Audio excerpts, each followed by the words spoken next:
السلام علیکم day reader and listeners, Urdu novels library میں آپ کا ڈھیر سارا ویلکم۔ رمز جنون کی ایپیسوڈ 69 کا پارٹ 1 لے کر حاضر ہوئی ہوں۔ اگر آپ نے ابھی تک میرے اس چینل کو سبسکرائب نہیں کیا تو جلدی سے بھی سبسکرائب کر دیں، لائک اینڈ شیئر کریں اور اپنی رائے کامنٹ باکس میں لازمی دیں۔ چلیں سٹارٹ کرتے ہیں۔ زاویار خانزادہ عائش کی کلائی جکڑے تیز تیز قدموں سے مردانے کی طرف بڑھ رہا تھا۔ رات سیاہ تاریک اور ٹھنڈی تھی۔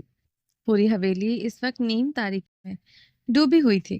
عائش ریڈ پھولوں والے گرم فراق میں ملبوس تھی، صرف سنہرے سلکی بال کمر سے نیچے تک آتے کھلے تھے۔ وہ اس وقت بغیر کسی شال کے تھی۔ زاویار خانزادہ اسے کمرے سے باہر شال یا چادر کے بغیر برداشت نہیں کرتا تھا، اور وہ اسے اس وقت بنا کسی شل کے بے دردی سے کلائی سے جکڑے مردانے کی طرف بڑھ رہا تھا۔ وہ اس کے ساتھ پتھرائی کیفیت میں گھسٹتی جا رہی تھی۔ وہ تو جیسے پتھر کی ہو چکی تھی۔ دلونماک ٹونٹوں کی آواز میں جکڑا جا چکا تھا۔ یہ ساؤنڈ اسے کنپٹی پر گولیوں کی طرح ہی لگ رہا تھا۔ وہ اسے کہاں لے کر جا رہا تھا اور کیوں؟ وہ کچھ بھی سوچنے سمجھنے کی صلاحیت سے قاصر ہو چکی تھی۔ اسے تو جیسے آج اس وحشی انسان سے خوف بھی نہیں آ رہا تھا۔ وہ ایک بار چیخنا چاہتی تھی، ایک بار، صرف ایک بار، مگر وہ چیخ نہ پا رہی تھی۔ شاید لاشعوری طور پر وہ ابھی بھی اس ظالم سفاک انسان کے خوف میں مبتلا تھی۔ اندازہ ہو گیا تھا، وہ صحیح کہہ رہا تھا۔ وہی اس کے جسم و جاں کا مالک ہے۔ اس کے ٹکڑے ٹکڑے بھی کر کے ڈالے، کوئی اس سے پوچھنے کا بھی مجاز نہ ہوگا، کیونکہ وہ خون بہا میں آئی تھی۔ عائش نے لڑکھڑاتے ہوئے پرسوس ہچکی بھری تھی۔ یہ ظالم انسان اگر اذان ملک کو مار سکتا تھا تو کیا اسے نہیں مار سکتا تھا؟ یکدم اس کے لبوں سے دل خراش چیخ نکلی تھی۔ وہ اس کی چیخ پر رکا تھا۔ اس سے پہلے عائش کی دل خراش چیخیں اس وحشت ناک حویلی کو ہولا کر رکھ دیتی۔ وہ مڑتے ہوئے اس پر تنبیہی خونخوار نگاہ گاڑ گیا تھا۔ اس کی ایک سرخ نگاہ پر عائش ملک کی سانسیں رک چکی تھی۔ وہ ڈر گئی تھی۔ ہاں، عائش مصطفیٰ ملک ڈر گئی تھی۔ وہ سچ میں ڈر گئی تھی۔ وہ جان چکی تھی اس کا کوئی نہیں تھا۔ وہ جان چکی تھی اس بے درد رسم میں آئی ہوئی عورت کا کوئی نہیں ہوتا۔ سر پر نہ آسمان ہوتا ہے، نہ پیروں تلے زمین۔ وہ بیچ خلا میں اٹک گئی تھی۔ بس اب اس بے جان جسم سے جان نکلنا باقی تھی۔ وہ بے بسی کے عالم میں آگے بڑھ رہی تھی، جیسے اس کی روح اور جسم میں کوئی فرق نہ رہا ہو۔ وہ گھسیٹتا گیا اور وہ گھسٹتی چلی گئی، جیسے اس کی تقدیر کا ہر لمحہ ایک دردناک سزا بن چکا ہو۔ وہ تند و تیز سرخ چہرے کے ساتھ ساتھ تیز تیز قدموں سے آگے بڑھتے مردانے میں داخل ہوتے ارتضیٰ خان کے کمرے کی طرف بڑھا تھا۔ کمرے کا دروازہ کھولتے وہ عائش کو بے دردی سے زمین پر پٹک گیا تھا۔ عائش زمین پر اوندھے منہ گری تھی۔ وہ سہمتے ہوئے سیدھے ہوتے زاویار خانزادہ پر اپنی نیلی خوفزدہ آنکھیں گاڑ گئی، جو کمرے کے وسط میں کھڑے ہوئے اپنے بال مٹھیوں میں جکڑے کمرے کو چاروں اطراف سے سرد سرخ نگاہوں سے دیکھ رہا تھا۔ عائش بھی اپنی سہمی شبنمی آنکھیں اس کی نگاہوں کے ارتکاز پر گڑ گئی تھی۔ کمرے کی ہر دیوار ارتضیٰ خان اور زاویار خانزادہ کے پوسٹر سے بھری پڑی تھی۔ بیڈ وال چھوٹے بڑے تصویروں والے فریم سے بھرا پڑا تھا۔ ہر تصویر میں زاویار خانزادہ اور ارتضیٰ خان مسکراتے ہوئے ایک دوسرے کے کندھے پر ہاتھ رکھے، مختلف پوز میں ایک جیسا لباس پہنے مسکرا رہے تھے۔ عائش ملک وہ تصویریں دیکھتی شدت سے روتی تھی۔ ان کی ہنستی بستی تصویروں میں وہ زندگی سے بھرپور دلکش مسکراہٹ لیے کھڑا تھا۔ لگ ہی نہیں رہا تھا وہ مر گیا ہے۔ وہ چلتی گاڑی سے گرتا جل کے راکھ ہو چکا ہے۔ وہ چکراتے ہوئے ارتضیٰ خان کی تصویر کو دیکھ رہی تھی۔ عائش، میں نے ارتضیٰ کو جان سے مار دیا۔ میری نگاہوں کے سامنے اس کی گاڑی کھائی میں جا گری۔ وہ دیکھو، آگ میں جل رہا ہے۔ اذان ملک کے لفظ یاد کرتے وہ درد و کرب سے رو رہی تھی۔ اس کی نیلی آنکھوں میں تیز تیرتا پانی یکدم ساکت ہوا تھا۔ سامنے کھڑا وہ ظالم جابر مرد رو رہا تھا، شدت سے رو رہا تھا۔ اس کے سیاہ مغروریت بھری آنکھوں سے آنسو بہتے اس کی ہلکی گھنی بیئرڈ کو بھگو رہے تھے۔ وہ اب درد و کرب سے اپنے بال مٹھیوں میں دبوچتے چیخا تھا۔ عائش ملک بھی چیخ اٹھی تھی، درد و کرب سے نہیں، وہ خوف سے چیخ اٹھی تھی۔ وہ اپنے بال مٹھیوں میں جکڑے چھت پر نگاہیں گاڑے چیختا جا رہا تھا۔ عائش اس کی وحشت ناک چیخوں پر نامحسوس انداز میں پیچھے کو گھسکنے لگی تھی۔ دیکھو عائش ملک، اپنے باپ بھائی کی بے رحمی، اپنا ظلم۔ ارتضیٰ خان میرا بھائی نہیں، میرا بیٹا تھا۔ وہ اس کی طرف دیکھتے کرب زدہ نم لہجے میں بولا تھا۔ عائش سرنفی میں ہلاتے مزید پیچھے کو کھسکی تھی۔ اسے زاویار خانزادہ سے بھی خوف محسوس ہو رہا تھا۔ سامنے کھڑے انسان سے کئی بدلتے روپ دیکھے تھے۔ اسے ہر روپ سے پہلے سے زیادہ دہشت زدہ لگتا تھا۔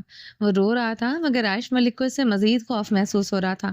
وہ ارتضیٰ خان کی الماری کی طرف بڑھتے، اس کی الماری کھولتے، اس کے براؤن رنگ کی شلوار قمیض نکالتے، اسے اپنے سینے سے لگاتے اب رو دیا تھا۔ عائش آنکھیں پھیلائے بے یقینی سے اس انسان کو آنسو بہاتے دیکھ رہی تھی۔ وہ تو ظالم جابر جلاد سردار تھا، وہ کیسے رو سکتا تھا؟ اسے اس کے رونے پر ترس نہیں آ رہا تھا، نہ وہ اس قابل رحم لگ رہا تھا۔ عائش ملک کو اسے دیکھ کر ایک ہی جذبہ ابھرتا تھا، وہ تھا نفرت اور خوف کا جذبہ۔ یہ دیکھو، یہ براؤن شلوار قمیض ہم دونوں نے پچھلی عید پر ایک جیسی بنوائی تھی۔ زاویار خانزادہ نے اسے نم خونتری آنکھوں سے دیکھتے وہ شلوار قمیض اس کی طرف پھینکی تھی۔ بہادر نڈر عائش ملک اس کے شلوار قمیض پھینکنے پر سے بھی ڈر گئی تھی۔ جس مصطفیٰ ملک نے اسے نڈر، بے خوف، پر اعتماد لڑکی بنایا تھا، وہ آج اسے ایک کمزور ڈری سہمی لڑکی بنا چکا تھا۔ عائش ملک سسکتے ہوئے پیچھے کی طرف گھسٹتی جا رہی تھی۔ یہ دیکھو، یہ لباس، یہ میری سالگرہ پر ہم دونوں نے ایک جیسا بنایا تھا۔ وہ اس کا ایک ایک لباس نکالتا اس کے قدموں میں ڈھیر کرتا جا رہا تھا۔ دیکھو، اس میں ایک بھی سیاہ رنگ کا لباس نہیں ہے۔ وہ سیاہ رنگ بہت کم پہنتا تھا کیونکہ اس کا ہم رنگ لباس بھی پہنتا تھا۔ اسے لگتا تھا سیاہ رنگ مجھ پر بہت جچتا ہے اور مجھے کسی کی نظر نہ لگ جائے، تو اس نے ہی سیاہ رنگ کا لباس پہننا چھوڑ دیا تھا، اور اس کے جانے کے بعد میں صرف سیاہ لباس پہنتا ہوں کیونکہ میں اس کالی نظر کے ہونے کا منتظر ہوں جو کسی دن مجھے بھی اپنے ساتھ لے جائے، جو میرے ارتضیٰ خان کو اپنے ساتھ لے گئی۔ وہ اب گھٹنوں کے بل بیٹھا اپنے بال مٹھیوں میں جکڑے ہذیانی چیخ اٹھا تھا۔ عائش لبوں پر اپنے دونوں ہاتھ جمائے پیچھے کی طرف گھسٹتی جا رہی تھی۔ وہ اب اٹھتے ڈریسنگ ٹیبل کی طرف بڑھا تھا۔ یہ دیکھو عائش ملک، اس کا فیوریٹ پرفیوم۔ اس نے عائش کی طرف ایک خوبصورت نازک کانچ کی بوتل پھینکی تھی۔ کانچ ٹوٹ کر اس کے اطراف میں بکھرا تھا۔ عائش کی دلخراش چیخ برآمد ہوئی تھی۔ کمرے میں سینٹ کی مہک پھیلی تھی۔ وہ خوفزدہ ہوتے پیچھے کو کھسکتی چلی گئی تھی۔ کانچ کی ایک کرچی بھی اسے نہیں چبھی تھی، مگر اس کا وجود پھر بھی ان کانچ کی کرچیوں میں چبھن میں آیا تھا۔ یہی پرفیوم تمہیں میری ڈریسنگ ٹیبل پر نظر آئے گا، یہاں کی ہر چیز میرے کمرے میں نظر آئے گی۔ وہ اس کی طرف بڑھتے پنجوں کے بل بیٹھتے اس پر تھوڑا سا جھکے اس کی سہمی آنکھوں میں دیکھنے لگا۔ عائش نے سہمتے ہوئے ایک بار پھر سے کمرے سے میں نگاہیں دوڑائیں۔ اس کی نیلی سمندر جیسی آنکھوں کی پتلیاں سکڑتے پھیلی تھی۔ اس کمرے اور زاویار خانزادہ کے کمرے میں کوئی فرق نہیں تھا، ایک جیسا ہی تھا۔ اسے لگا تھا وہ زاویار خانزادہ کے کمرے میں ہی ہے۔ بتاؤ مجھے عائش ملک، کون بے رحم، تم یا میں؟ اور اس کے گرد زمین پر اپنے پنجے گاڑے اس پر جھکتے حلق کے بل چیخا تھا۔ عائش اس کی چیخ پر اپنی سانسیں روکتے اپنا چہرہ موڑ گئی تھی، مگر اس کی سانسیں مزید اٹکی تھی۔ اس کا زخمی ہاتھ کانچ پر گڑھا تھا، اس کی ہتھیلی سے خون نکلتا سفید ماربل داغدار کر رہا تھا۔ اس کی آنکھوں میں سرخ آنکھوں سے دیکھتے دانت پر دانت جمائے ہوئے تھا، کان سے اپنا ہاتھ اٹھایا نہیں تھا۔ وہ ماتھے پر اپنے سیاہ بال بکھرائے پھولتی سانسوں خون اتری آنکھوں سے اسے دیکھ رہا تھا۔ میں نے اسے نہیں مارا زاویار، وہ اس کی آنکھوں میں دیکھتے رو دی تھی۔ جس نے مارا وہ کس کی بے رحمی سے آزاد ہے؟ کیوں مجھے اس کی جان نہیں لینے دیتی؟ کیوں نہیں اس کے ٹکڑے ٹکڑے کرنے دیتی؟ کیوں ڈیرے پر اس کے لیے میرے پیر پکڑ گئی؟ کیوں اس دل میں ٹھنڈک نہیں پڑنے دی؟ زاویار خانزادہ اپنے سینے پر زخمی ہاتھ کا مکہ بنائے پوری قوت سے اپنے سینے پر مارا تھا۔ کیونکہ بھائی ہے وہ میرا، کیسے برداشت کر سکتی تھی تم اسے بے رحمی سے مار ڈالو؟ وہ اس کی آنکھوں میں دیکھتے تڑپتے ہوئے ہذیانی سا چیخ اٹھی تھی۔ زاویار خانزادہ اس کی چیخ پر بلند و بانگ کہکا لگا گیا تھا۔ عائش اس کے کہکے پر مزید پیچھے کو کھسکی تھی۔ وہ اسے کندھوں سے سختی سے جگڑتے اپنے قریب کر گیا تھا۔ اس کے ہاتھ سے ٹپکتا خون اب عائش کے شانے کو بھگو رہا تھا۔ عائش ملک، تمہارے بس میں جو تھا وہ تم نے کیا، میرے بس میں جو ہے وہ میں کرتا ہوں۔ تمہیں اذیت دیتا ہوں، مجھے راحت ملتی ہے، میرے اس دل کو سکون ملتا ہے۔ وہ اپنے سینے پر اب زخمی ہاتھ مارتا، تمہاری سسکیاں، تمہاری بے بسی مجھے راحت دیتی ہے۔ ایسا لگتا ہے جیسے مصطفیٰ ملک اور اذان ملک کی گردن میرے ہاتھ میں ہو۔ بس یہ گردن پر اپنے زخمی ہاتھ کا دباؤ بڑھا رہا تھا۔ عائش اپنے کپکپاتے ہاتھوں سے خود کو چھڑوانے کی صحیح کرتے ہوئے ہلکان ہوئی تھی۔ وہ بے دردی سے اس کی گردن دبوچے ہوئے تھا۔ عائش کی سانسیں بند ہوئی تھی، رنگت نیلی ہوئی تھی۔ وہ اس کی گردن چھوڑتے پیچھے ہوتے اپنے ہاتھوں کو فرش پر جماتے چھت پر اپنی نگاہیں گاڑے ہنسنے لگا۔ عائش اپنی گردن پر ہاتھ رکھے اپنی سانسیں بحال کرتے ہوئے اسے شبنمی آنکھوں سے ہنستے ہوئے دیکھ رہا تھا۔ اب تو تمہاری سانسیں گھوٹتے ہوئے مجھے بالکل سکون نہیں ملے گا۔ مجھے آج اندازہ ہوا تم بے مول ہو کر میری زندگی میں نہیں آئی، تم تو پہلے ہی بے مول تھی۔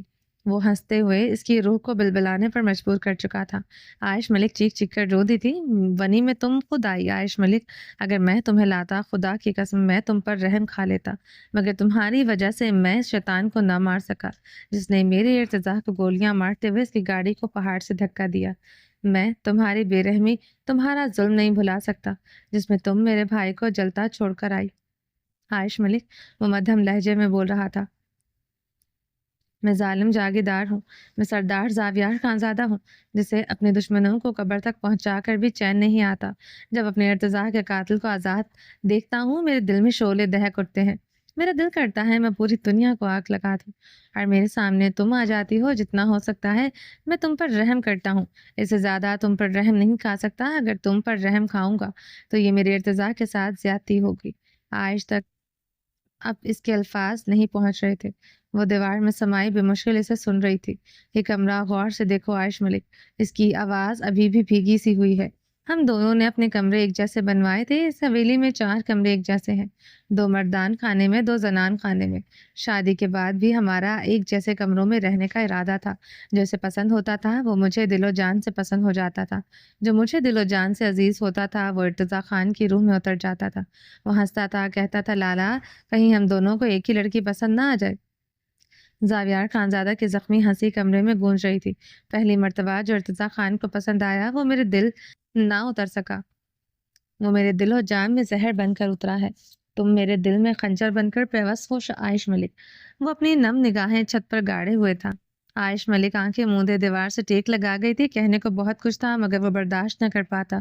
وہ بھی چیخ چیخ کر کہنا چاہتی تھی کہ وہ اس کے دل میں نہ زہر بن کر اترنا، نہ خنجر بن کر پیوست ہوا۔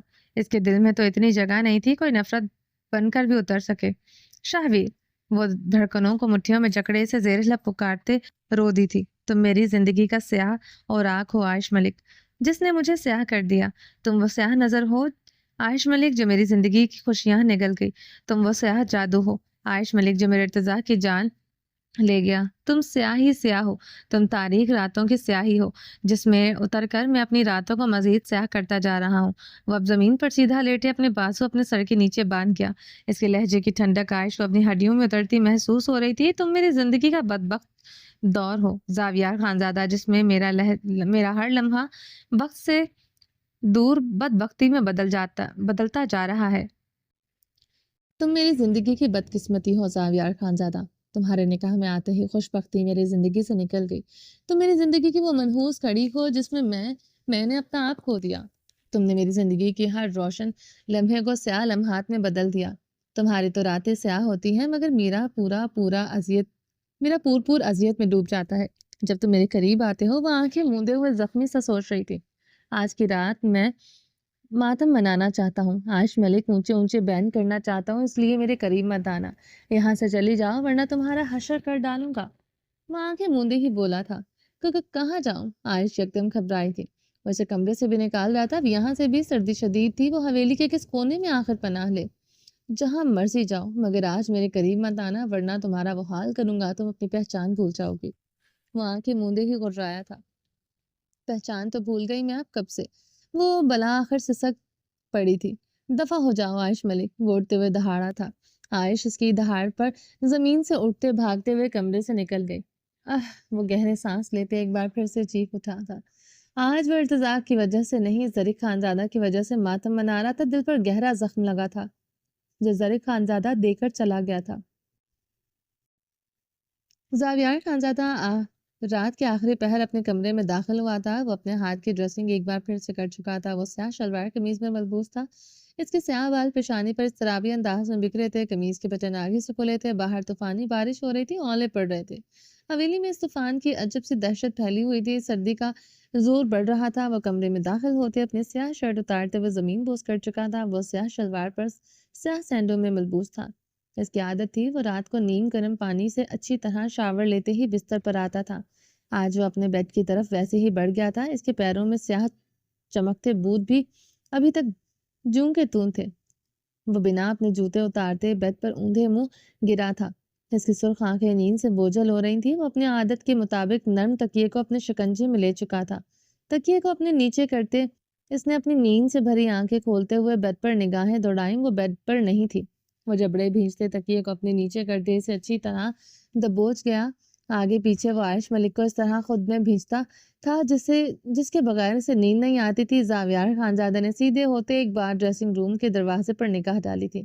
لائٹ آن دیکھتے وہ اوندھے منہ ہوتے اس تکیے کو دبوچ گیا تھا۔ کچھ لمحوں بعد وہ جھنجھلاتے ہوئے تکیہ زمین پر پٹکتے سونے کی کوشش کرتے نیند کی وادیوں میں اتر گیا تھا۔ بادلوں کی گرج اتنی شدید تھی کہ کمرے کی گلاس ونڈو بند ہوتے ہوئے بھی تھر تھرا رہی تھی۔ وہ زوردار بجلی کی گرج سے اٹھا تھا۔ کچھ سردی کی شدت سے اس کی آنکھ کھلی تھی۔ کمرہ انتہائی سرد تھا۔ اس نے کمبل تک نہیں لیا تھا۔ آگے پیچھے عائش ملک اس کی باہوں میں ہوتی تھی۔ اس کے بدن کی گرمی سے اسے سردی کا احساس نہیں ہوتا تھا، بلکہ ساری رات جسم حدت پکڑتا رہتا تھا۔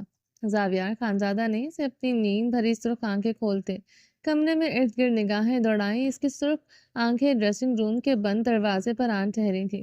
وہ کچھ پل ڈریسنگ روم کے بند دروازے کو دیکھتا رہا، پھر وہ اٹھتے ہوئے ڈریسنگ روم کی طرف بڑھا تھا۔ وہ اپنے منہ پر ہاتھ پھیرتے ڈریسنگ روم کا بند دروازہ کھولتے اندر داخل ہوا تھا۔ ڈریسنگ روم خالی تھا، وہ نہیں تھی۔ زاویار خانزادہ حیران ہوا تھا۔ آئی برو کے بیچ گہری شکن آن ٹھہری تھی۔ وہ یہاں نہیں تھی، پھر کہاں تھی؟ وہ غصے سے اب اپنے منہ پر ہاتھ پھیرتے کھڑا تھا۔ وہ کمرے میں کیوں نہیں آئی؟ زاویار خانزادہ کے جبڑے بری طرح بھیجے تھے۔ وہ غصے سے اپنی مٹھیاں دبوچ گیا تھا۔ اس کی بیوی تھی، وہ کسی صورت بھی رات اس کمرے کے بغیر کہیں اور گزارے سے گوارا نہ تھا۔ وہ حویلی کے اندر ہی تھی۔ وہ جانتا تھا وہ کسی صورت حویلی سے باہر قدم نہیں رکھ سکتی تھی۔ داخلی دروازے اور گیٹ پر بھاری تالے تھے۔ اس طوفان بارش میں وہ کہیں بھی نہیں جا سکتی تھی۔ وہ اپنے منہ پر ہاتھ پھرتے ڈریسنگ روم سے باہر نکلتے تیز تیز قدموں سے کمرے سے نکلا تھا۔ حویلی گہرے سناٹوں اور وحشت میں ڈوبی تھی۔ زنان خانے کا لاؤنج مدھم نیلگو روشنی میں ڈوبا سنسان تھا۔ وہ اب بھڑکتے ہوئے مردان خانے کی طرف بڑھ رہا تھا۔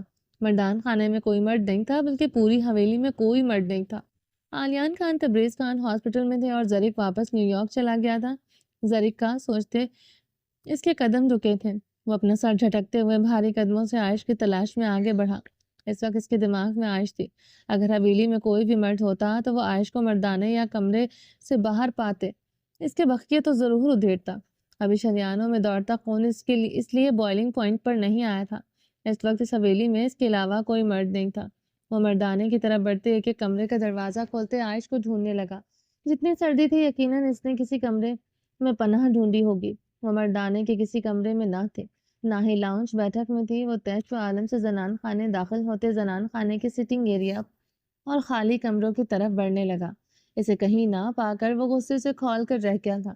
اس کے بھاری قدموں کا رخ کچن کی طرف تھا۔ کچن میں اس کے ہونے کے چانسز کم تھے۔ جتنی سردی تھی کچن اتنا ہی سرد تھا۔ نہ ہی کچن میں کوئی ایسی جگہ تھی جہاں وہ سو سکتی۔ وہ غصے سے کھولتے کچن میں داخل ہوا تھا۔ اس کے بھاری قدم دروازے کے بیچ ٹھہر چکے تھے اور کچن میں ایک طرف کونے میں ٹھنڈی زمین پر سکڑی سمٹی پرسی پڑی تھی۔ زاویار خانزادہ کے گلے میں گلٹی ابھر کر معدوم ہوئی تھی۔ پیشانی پر شکنوں کا جال ابھرا تھا۔ وہ تیز تیز قدموں سے اس کی طرف بڑھتے پنجوں کے بل بیٹھتے اسے شانوں سے جگڑے سیدھا کر گیا تھا۔ دوسرے لمحے زاویار خانزادہ پریشان ہوا تھا۔ وہ برفیلی زمین کے ساتھ برف سے بنی ہوئی تھی۔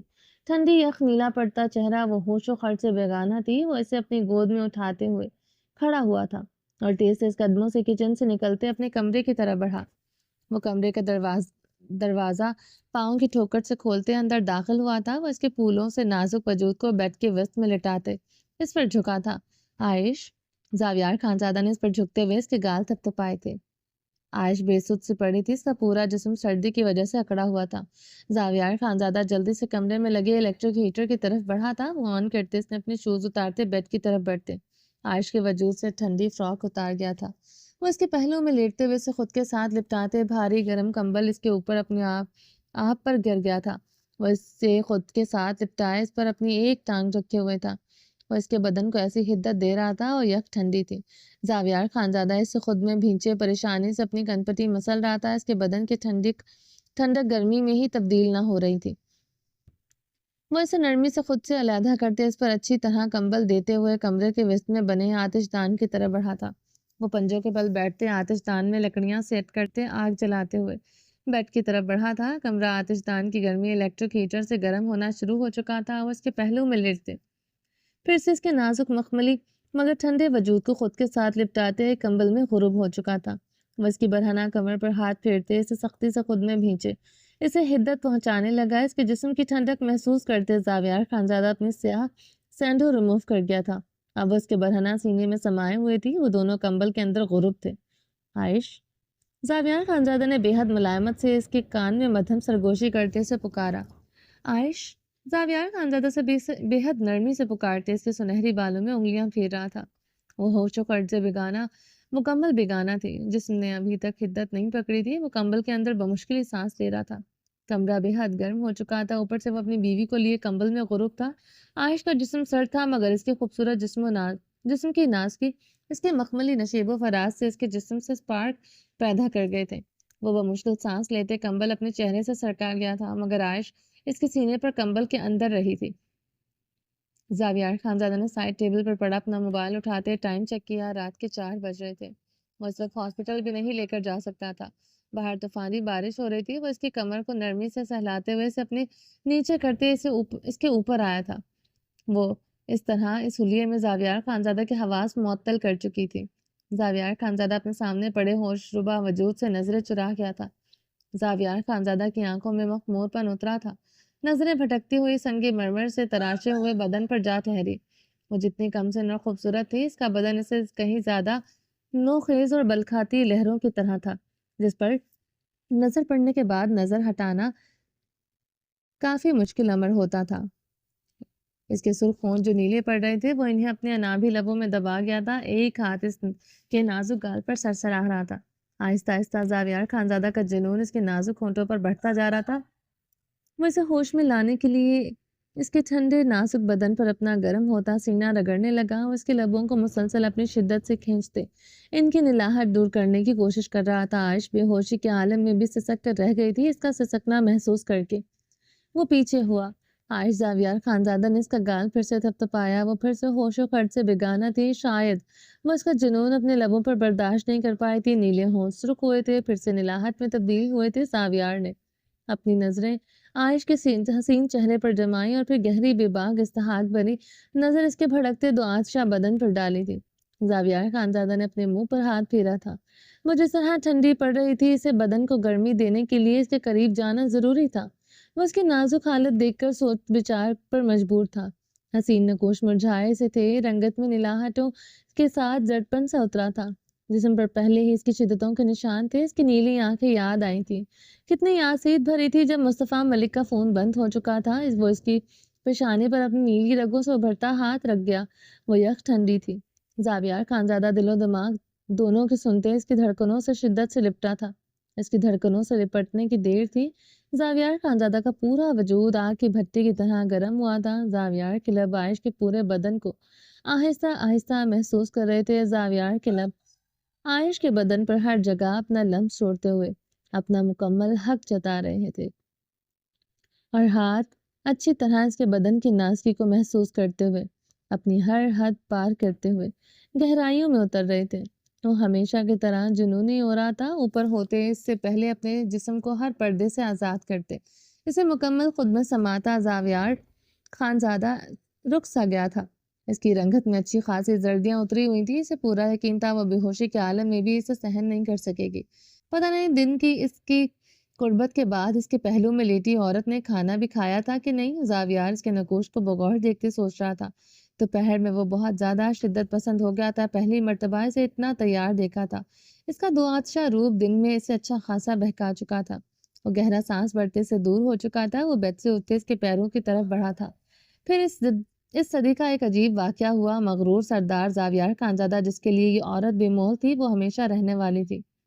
وہ اس کے پیروں میں بیٹھے اس کے پیروں کے گلابی تلوے اپنے ہاتھ سے مسلنے لگا۔ جس کے بے انتہا نفرت کا دعوے دار تھا، وہ اس کے پیروں میں بیٹھا اس کے پیروں کو چھو رہا تھا۔ زاویار خانزادہ بہت تیزی سے اس کے پاؤں کے تلووں کو مسل رہا تھا۔ کمرہ اچھا خاصا حدت پکڑ چکا تھا۔ عائش کمبل کے اندر غروب تھی۔ وہ صرف اس کے پیروں کو ذرا سا باہر نکالے اس کے پیروں کے ہاتھ سے مالش کر رہا تھا۔ عائش کی پنڈلیوں کو چھوتے زاویار خانزادہ کو احساس ہوا تھا وہ گرم ہو رہی تھی۔ زاویار اس کے پیروں سے اٹھتے اس کی طرف بڑھا تھا۔ وہ اس کی ہتھیلی مسلنے لگا۔ تھوڑی ہی دیر میں عائش کا بدن گرمی پکڑنا شروع ہو چکا تھا۔ زاویار خانزادہ اس کی پیشانی پر چمکتے پسینے کے قطروں کو دیکھتے اس کے پپوٹوں کو حرکت کرتا دیکھتے وہ ڈریسنگ روم کی طرف بڑھ گیا تھا۔ ڈریسنگ روم میں ہر طرف اس کی کتری ہوئی نائٹیز، تار پرائیویٹ پروڈکٹس پڑے تھے۔ زاویار سب کچھ نظر انداز کرتے اپنی کبرٹ کی طرف بڑھ گیا تھا۔ اس وقت وہ نازک وجود اس کی ذرا سے سختی کی متحمل نہیں ہو سکتا تھا، نہ وہ کرنا چاہتا تھا۔ وہ اپنی گرم ہائی نیک اور ٹراؤزر نکالتے ڈریسنگ روم سے باہر آیا۔ عائش کی طرف بڑھتے اس کی کمر میں ہاتھ ڈالتے اپنی سیاہ عینک پہنائی تھی۔ وہ کچھ دیر اس کے پاس ایسے ہی رہتی تو وہ خود تک مزید کنٹرول نہ کر پاتا۔ اب تو اس کا جسم گرمی کی حدت بھی پکڑ چکا تھا۔ زاویار خانزادہ نے اپنا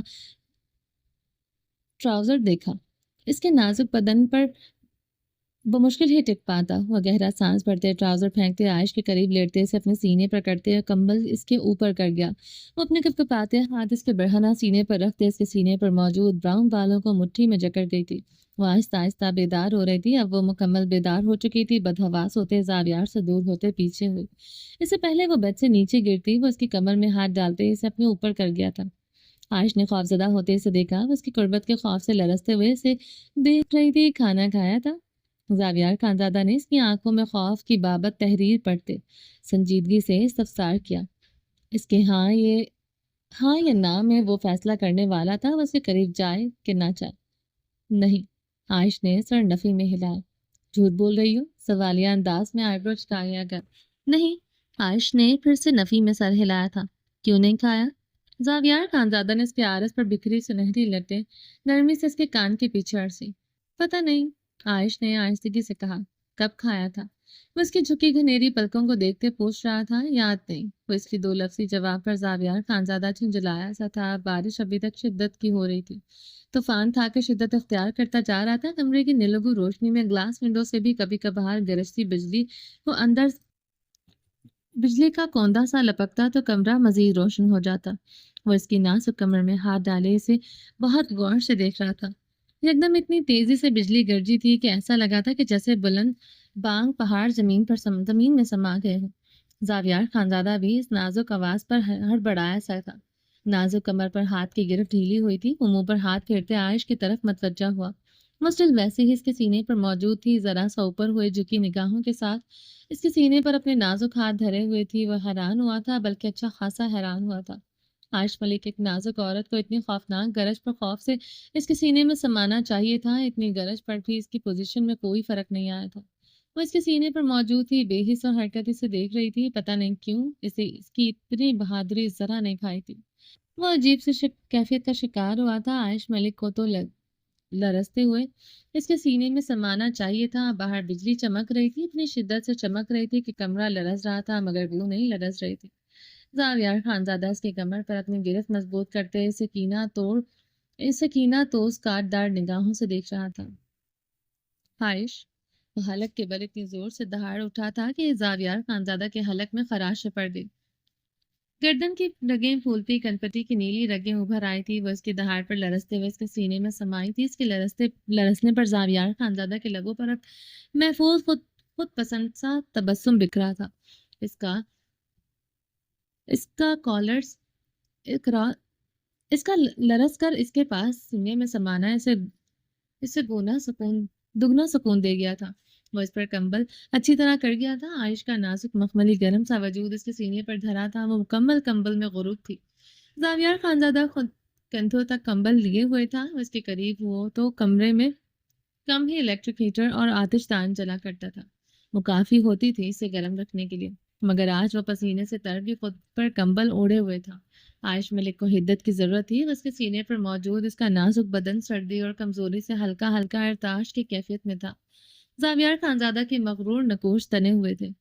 وہ اس کے خوف سے تو اس کے سینے میں سمائی تھی، مگر اس طوفانی بجلی کی گرج چمک سے اس میں کیوں نہیں لپٹی تھی؟ جس طرح اس رات اس کے گارڈ اجمل کے خوف سے اس کے سینے میں بری طرح سماتے اس سے لپٹ رہی تھی، آج کیوں نہیں لپٹی تھی؟ وہ اپنی سرخ نگاہیں غیر مرئی نقطے پر گاڑے لب کھینچے عجب سی سوچوں میں مبتلا تھا۔ زاویار خانزادہ سے اپنے ساتھ لپٹائے سائڈ کروٹ لیے پلٹ گیا تھا۔ وہ اس کے سینے سے لگی تھی۔ اس کی پرتپش سانسیں زاویار خانزادہ کی سرخ گردن پر بکھر رہی تھی۔ زاویار خانزادہ سے بالوں سے جکڑے اس کا چہرہ اپنی گردن سے نکالتے اس کے چہرے کی طرف دیکھنے لگا تھا۔ وہ اسے ایک نظر دیکھتے نظریں جھکا گئی تھی۔ زاویار خانزادہ پھر سے عجب سی جھنجھلاہٹ میں مبتلا ہوا تھا۔ اس کا چہرہ کبھی شرم و حیا سے سرخ نہیں ہوا تھا، چاہے وہ کتنی ہی بے باکیاں کیوں نہ دکھا دے، بلکہ وہ اس کی قربت کا خوف سے سرخ ہوتی تھی، یا وہ اس کے تھپڑوں سے ڈرتی تھی۔ اس کے چہرے پر خوف کے رنگ ہی وہ شروع دن سے دیکھتے آیا تھا۔ یکدم وہ سر جھٹکتے نحوست سے مسکرا گیا تھا۔ عائش ملک اس کے لیے اتنی اہمیت نہ رکھتی تھی کہ وہ اس کے لیے دو گھڑی بھی سوچتا۔ وہ سردار زاویار خانزادہ کے لیے بے مول تھی۔ اور بے مول ہی رہنے والی تھی۔ وہ بے پرواہی سے، تکبر غرور سے مسکرا رہا تھا۔ عائش ملک اس کے لیے ایک ضرورت کا سامان تھی بس۔ وہ اپنے منہ پر ہاتھ پھیرتے مسکراتے ہوئے اس کے سنہرے بالوں کو جکڑے اس کا چہرہ اوپر کرا تھا۔ اس سے پہلے وہ اپنی نیلی آنکھیں چکاتی وہ اس کی تھوڑی ڈرنی سے دبوچ کیا تھا۔ یہ پلکیں جھکنی نہیں چاہیے، میری آنکھوں میں دیکھو۔ وہ اس کی آنکھوں میں دیکھتے اپنے لفظوں پر زور دیتے حکمیہ لہجے میں غرایا۔ عائش اپنی نیلی آنکھیں اس کی سیاہ مغرور آنکھوں میں گاڑ گئی۔ ایسے ہی دیکھو۔ اس کی نیلی آنکھوں میں بغور دیکھتے اس کے زرد گالوں پر اپنا انگوٹھا رب کرنے لگا۔ کچن میں کیوں سوئی تھی؟ کمرے سے کیوں نکلی؟ زاویار خانزادہ نے سنجیدگی سے سوال کیا۔ پتہ نہیں، کچھ سمجھ نہیں آیا۔ کچن ہی جائے پناہ لگا۔ وارسگی سے بولتے اس کی آنکھوں میں دیکھ رہی تھی۔ مجھ سے بچ رہی تھی؟ اچھی طرح جانتی ہوں مجھ سے بچنا کسی صورت ممکن نہیں۔ وہ استزائیہ کہتے رومیت سے مسکرایا تھا۔ بچوں کی تو تب نہ جب بچنے کے لیے کچھ رہا ہوگا۔ میں تو کب سے سیاہ راکھ ہو گئی۔ اس کی آنکھوں میں دیکھتے جواب دیتے زاویار خانزادہ کے ماتھے پر بل ڈال چکی تھی۔ سیاہ راکھ ہی ہو تم۔ وہ اس کی نیلی آنکھوں میں دیکھتے لفظ چباتے سیدھا ہوا تھا۔ ہر بار کی طرح اس کے لفظ اسے سیاہ راکھ بنا کر رکھ دیتے تھے۔ ویسے شعلہ بار نگاہوں سے دیکھ رہا تھا۔ عائش رخ پلٹ گئی تھی۔ بس کی کمر میں ہاتھ ڈالتے پھر سے اسے اپنے اوپر کر گیا تھا۔ وہ پھر سے خوفزدہ ہو چکی، نہیں کرتا کچھ۔ اس کی نیلی آنکھوں میں خوف سے دیکھتے مہن سا مسکرا گیا تھا۔ پھرنے سے سہمی نیلی آنکھیں اس طرح ہراساں ہوتے زاویار خانزادہ کو محفوظ کر جاتی تھی۔ کھانا کھاؤ جا کر۔ زاویار خانزادہ نے اس کے کپکپاتے بدن کو بغور دیکھتے کہا۔ مجھے بھوک نہیں، عائش نے مدھم لہجے میں جواب دیا۔ عائش ملک کھانا کھایا کرو، جانتی ہوں میں تمہارے لیے کتنا بے رحم ہوں۔ پھر تمہارا کھانا نہ کھانے کا جواز سمجھ نہیں آتا۔ صبح ناشتہ کیا تھا؟ زاویار خانزادہ اس کی خاموشی پر پوچھا تھا۔ نہیں، وہ سرنگی میں ہلاتے اب زاویار خانزادہ کو شاکڈ کر چکی تھی۔ صبح وہ سب کے ساتھ بہت ہیوی ناشتہ کر چکا تھا۔ دوپہر اور رات کا کھانا کسی نے بھی نہیں کھایا تھا۔ زمر اور زرق کا نکاح میں بننے والے انواع قسم کے پکوان باہر سے اس کے حکم پر غریب غربا میں تقسیم کر دیے گئے تھے۔ وہ اپنی کنپٹی پر انگلی پھیرتے اسے جھنجھلاتے ہوئے دیکھ رہا تھا۔ وہ اس کے حکم پر اس کی آنکھوں میں دیکھ رہی تھی۔ ناشتہ کیوں نہیں کیا؟ زاویار نے جھنجھلاتے ہوئے سوال کیا۔ کچھ تھا ہی نہیں، وہ سپاٹ انداز میں جواب دے رہی تھی۔ کیوں نہیں تھا؟ صبح اتنا زیادہ ناشتہ تیار کیا گیا تھا۔ ویسے بھی سردار زاویار خانزادہ کی حویلی ہے، یہاں ناپ تول کر نہیں پکتا۔ وہ بھڑکا تھا۔ جو میں کھاتی ہوں وہ نہیں تھا۔ کیا کھاتی ہو تم؟ جو کوئی نہیں کھاتا۔ کوئی کیا نہیں کھاتا؟ وہ دانت پیستے گر رہا ہے، جس سے نہ پیٹ بھرے نہ زبان کو ذائقہ ملے۔ اس کے جواب پر سلگ رہا تھا۔ اٹھو، ابھی جا کر کچن سے کچھ کھاؤ۔ وہ اسے اپنی باہوں سے آزاد کر گیا تھا۔ عائش اس کے حکم پر بیٹھ سے اٹھتے میکان کے انداز میں دروازے کی طرف بڑھی تھی۔ وہ صرف اس کی سیاہ ہائی نیک میں ملبوس تھی جو گھٹنوں تک آتی تھی۔ عائش، وہ غصے سے دہاڑا تھا۔ اس کی دہاڑ پر رکتے ہوئے پلٹتے ہوئے اسے سراسیمگی سے دیکھنے لگی۔ وہ اس کی سہمی نگاہوں اور اس کے جھولتے بدن کو دیکھتے اس کی طرف بڑھا اور سردی اور نکاہت سے کپکپا رہی تھی۔ زاویار خانزادہ اس کی حالت دیکھتے وہ مشکل خود پر ضبط کر رہا تھا۔ وہ اپنے حواس میں نہیں تھی، ورنہ وہ اس کے ایسے باہر جانے پر اس کی جان نکال دیتا۔ زاویار خانزادہ نے اسے شانوں سے جکڑے صوفے پر بٹھایا۔ وہ خود ڈریسنگ روم کی طرف بڑھتے اس کے کپڑوں میں ایک گرم ڈریس نکال کر لایا تھا۔ یہ لو، اسے پہنو اور چادر اوڑھ کر باہر جاؤ۔ زاویار خانزادہ نے وہ کپڑے اس کی طرف بڑھائے تھے۔ وہ اس سے کپڑے لیتے، ہائی نیک ریموو کرتے، کپکپاتے ہاتھوں سے وہ گرم ڈریس زیب تن کر گئی تھی۔ زاویار خانزادہ نے صوفے سے اس کی گرم چادر اٹھائے اسے اڑھائی تھی۔ وہ اپنے سیاہ قمیض پہنے اس کا ہاتھ پکڑے وہ کمرے سے نکل آیا تھا۔ وہ اس کی نرم گرفت میں کپکپاتے ہوئے اس کے ساتھ کھنچتی چلی گئی تھی۔ وہ اسے کچن میں لیے داخل ہوتے فریج کی طرف بڑھا۔ فریج میں انڈے، دودھ، فروٹ، مختلف جوسز سے حویلی میں فریش کھانا ہی بنتا تھا۔ بچا ہوا کھانا ملازموں کو دے دیا جاتا تھا، کبھی سٹور نہیں کیا جاتا تھا۔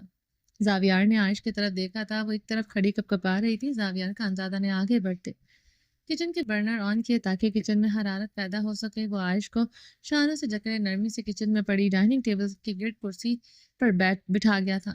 وہ اپنے چکراتے سر کو تھامتی کرسی پر بیٹھ گئی تھی۔ زاویار اسے اپنے سر کو دباتے دیکھتے فریج سے دودھ کا جگ نکالے برنر کی طرف بڑھا تھا۔ زاویار نے گلاس میں دودھ نکالتے گلاس مائکرو ویو میں رکھتے دودھ گرم کیا تھا۔ وہ کچن کی کیبنٹ سے بسکٹ، کیک، اس طرح کی چیزیں تلاش کرنے لگا۔ عائش ملک سے نکاح سے پہلے اس نے کچن میں قدم نہیں رکھا تھا، نہ اسے یہ سب آتا تھا، نہ اس کی خود پسند طبیعت کو گوارا تھا وہ کچھ کرتا۔ امریکہ میں اسٹڈی کے درمیان وہ کرائے کے لگژری اپارٹمنٹ میں رہتے ہوئے اس نے پرماننٹ ملازم رکھا تھا۔ اتنا اپارٹمنٹ کا رینٹ نہیں ہوا تھا جتنا اسے ملازم کی پے دینی ہوتی تھی، مگر وہ دیتا تھا۔ وہ ہل کر پانی پینے کا روادار نہ تھا۔ یہی اس کی خصوصیت، یہی اس کی مغروریت، خود پسندی تھی۔ بہت تلاش کے بعد زاویار کو کچھ قسم کے ریپر میں پیک سنیکس کیک ملے۔ وہ انہیں ریپر سے نکالتے ہی انہیں پلیٹ میں رکھے دودھ کا گلاس لیے عائش کی طرف بڑھا تھا۔ وہ اس کے سامنے ٹیبل پر رکھے کھاؤ۔ زاویار خانزادہ کے حکم پر وہ کپکپاتے ہاتھ سے کیک اٹھائے دودھ میں ڈپ کرتے کھانے لگی۔ وہ ٹیبل پر دونوں ہاتھ رکھے جھکے ہوئے سے دیکھ رہا تھا۔ تمہیں یہی لگتا ہے عائش ملک تم بہت مظلوم ہو، میں تم پر بہت ظلم کرتا ہوں؟ زاویار خانزادہ نے اس کے زرد نقوش بغور دیکھتے سوال کیا۔ نہیں، مظلوم آپ ہیں، میں ظالم ہوں۔ وہ سپاٹ انداز میں وہ کیک دودھ میں ڈپ کرتے کھا رہی تھی۔ تمہارے نزدیک ایک ظالم مظلوم کی ڈیفینیشن کیا ہے؟ وہ اس کے جواب پر سپاٹ انداز میں مزید سوال کرنے لگا۔ بخار کی حالت میں ادھ بھرے پیٹ کے ساتھ زاویار خانزادہ کو برداشت کرنا مطلب ظالم ہونا، اور زاویار خانزادہ کا جنونی ہونا مطلب مظلوم ہونا۔ یہی ڈیفینیشن ہے تمہارے نزدیک؟ میں تمہارے پاس آ کر تم پر ظلم کرتا ہوں، نہیں کرتے کیا؟ وہ اس کے سوال پر اس کی طرف دیکھنے لگی تھی۔ کپکپایا لہجہ، بے رونق چہرہ، گہری غلافی نیلی آنکھیں۔ منی میں تم نے لے کر اپنے پاس سجا کر رکھتا، میرے کسی کام تو آؤ تم۔ وہ طنزیہ مسکرایا تھا۔ نہیں، اپنے بھائی رضا خان کا غم غلط کرنا بھی تو ضروری تھا۔ وہ بھی جواباً طنزیہ مسکرا اٹھی تھی۔ زاویار خانزادہ اس کی طنزیہ مسکراہٹ پر جی جان سے جل اٹھا تھا۔ رنگت سرخ ہوئی تھی۔ عائش ملک، تمہیں مجھ سے چھٹکارا نہیں ملے گا، ابھی بھی نہیں ملے گا۔ یہ ختم کرو، کمرے میں چل کر میرے بیڈ پر اپنی ڈیوٹی نبھاؤ۔ زاویار خانزادہ اس کی رنگت کو ہلدی میں رنگ میں بدلتے بغور دیکھتے پیچھے ہوتے اپنی قمیض سے سگریٹ لائٹر نکالے لبوں میں دبا گیا تھا۔ کھاؤ۔ وہ اسے رکتے دیکھے دہاڑا تھا۔ عائش اس کی دہاڑ پر اسی لمحے وہ سب فنش کرنے لگی تھی۔ کمرے میں آؤ، وہ تحکم بھرے لہجے میں آگے بڑھ گیا تھا۔ عائش اپنے چکراتے وجود کو سمیٹتے سر جھکائے اس کے پیچھے چل پڑی تھی۔ زاویار خانزادہ نے کمرے میں داخل ہوتے دروازہ لاک کیا تھا۔ وہ گرم کمرے میں بھی کھڑی کانپ رہی تھی۔ زاویار خانزادہ اس کی طرف بڑھتے اس کی چادر اس کے وجود سے اتار کیا تھا۔ سراسیمگی مزید بڑھی تھی، بدن کی کپکپاہٹ میں اضافہ ہوا تھا۔ وہ اس کی کمر میں ہاتھ ڈالتے اسے اپنے قریب کرتے اس کی شرٹ کی زپ نیچے کھسکا گیا تھا۔